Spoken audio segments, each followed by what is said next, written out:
अस्सलाम वालेकुम dear students. Learner competitive exam के प्लेटफॉर्म पे एक बार फिर आपको खुशामदीद कहते हैं।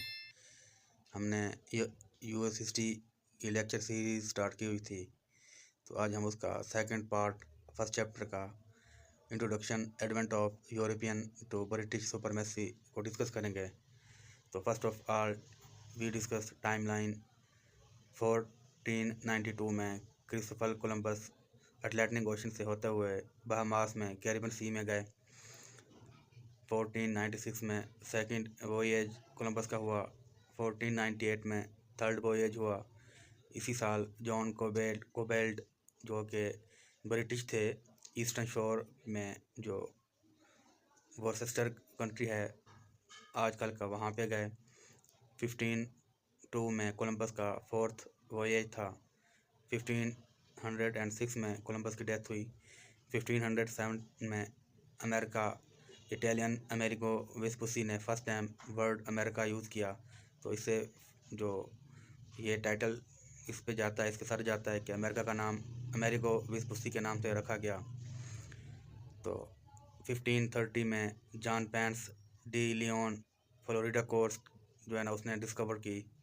1524 में गियोवानी डी वेरजानो ने जो नॉर्थ में कैरोलिना की नोवा स्कोशिया है, तो वहाँ से वो यॉर्क हार्बर में एंटर हुए। 1540 में फ्रांसिस्को वेस्को डी कोरोनेडो ने वेस्ट में एक्सप्लोर किया।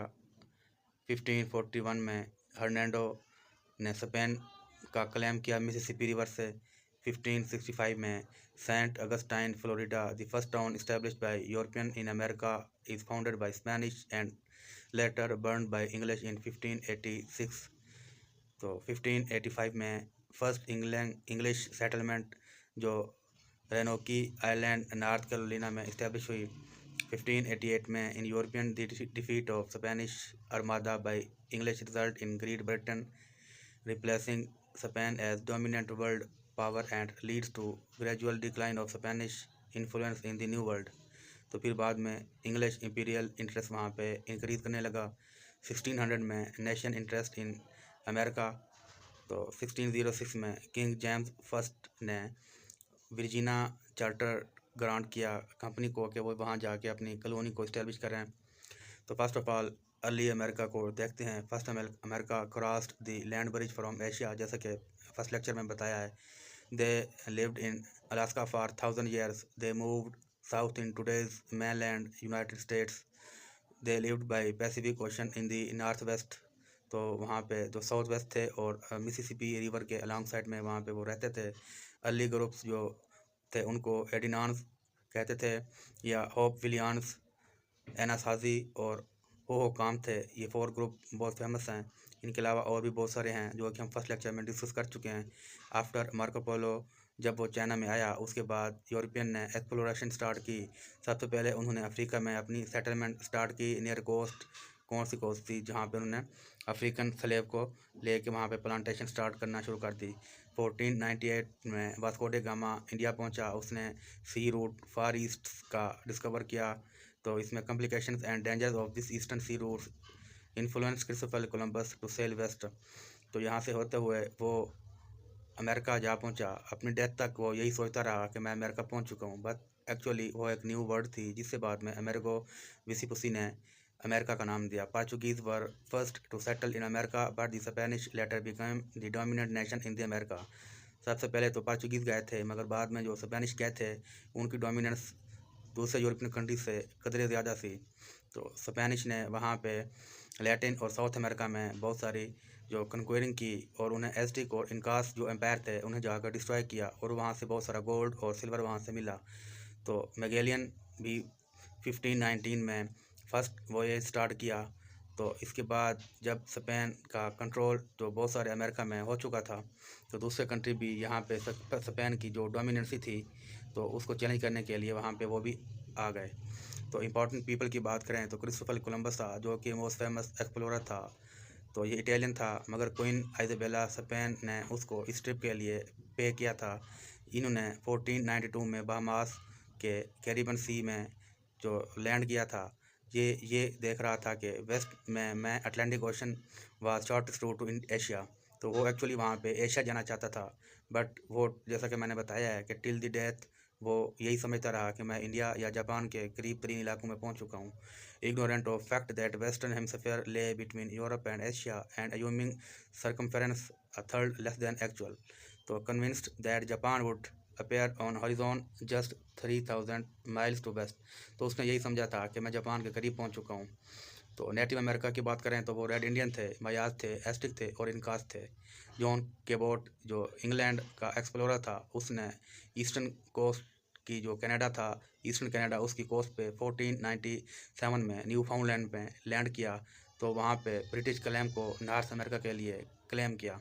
अब स्पेनिश डोमिनेंसी देखें, 15 की सेंचुरी में स्पेन ने बहुत सारा अमेरिका का इलाका क्लेम किया हुआ था जो कि उन्होंने एक्सप्लोर किया था एज़ कम्पेयर दूसरे कंट्री से।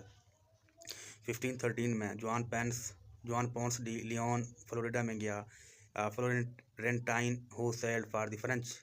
वेनेज़ेनो ने फर्स्ट टाइम नॉर्थ कैरोलिना में 1524 में लैंड किया। फिर वो अटलांटिक कोस्ट की जो वो थी ऑफशोर थी, वहाँ से होता हुआ न्यूयॉर्क हार्बर पर जा पहुँचा।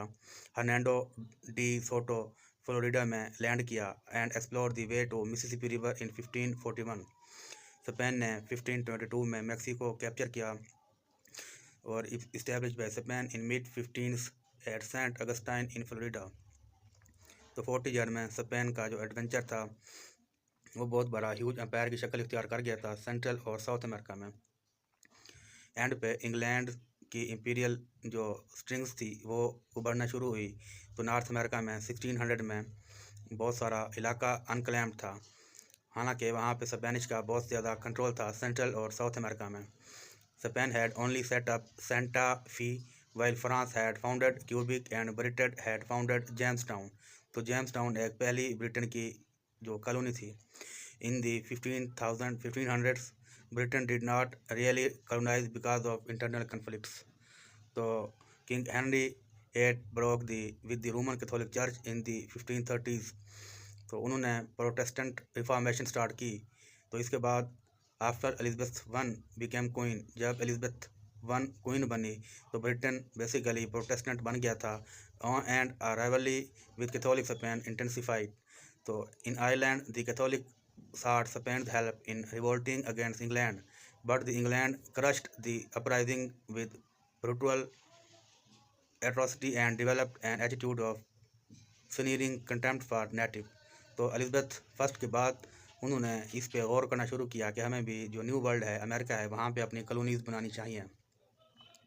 तो एलिजबेथ इनर्जाइज इंग्लैंड। तो कॉलोनाइजेशन के बारे में देखें, after Britain basically defeated Spain, पहले इन्होंने स्पेन को डिफीट किया। तो Spanish Armada defeat British swarm to America and took over lead in colonisation and power. तो मोस्टली जो कॉलोनियाँ थी, जो कॉलोनीज थी स्पेन के पास, मोस्टली उन्होंने ये कैप्चर कर ली थी। इंग्लैंड ने sparked new literature like Shakespeare after drag circumnavigated the globe. Liz one knighted him on his ship. However, English tries at colonization in the New World failed often and embarrassingly. Britain and Spain finally signed a peace treaty in 1604. तो England on the eve of empire, reason for immigration. तो mostly question आता है कि reason क्या थी immigration की। In the 1500 Britain population was mushrooming, उनकी population increase हो रही थी। Farmer were enclosing land for farming, तो फार्मर के पास फार्मिंग के लिए कुछ ज़्यादा लैंड नहीं थी, उनको न्यू लैंड चाहिए थी फार्मिंग के लिए। Puritanism took a strong root in the woollen districts of western and eastern England. तो प्यूरिटनिज्म भी बहुत रोल प्ले किया था। Younger sons of rich folk who could not inherit money tried their luck with fortunes elsewhere like America. यहाँ वहाँ पे जो younger सन थे रिच फोक के, उनके पास ज़्यादा मनी नहीं थी, तो वो इसलिए अपनी लक आजमाने के लिए एक नई जगह जाना चाहते थे लाइक अमेरिका।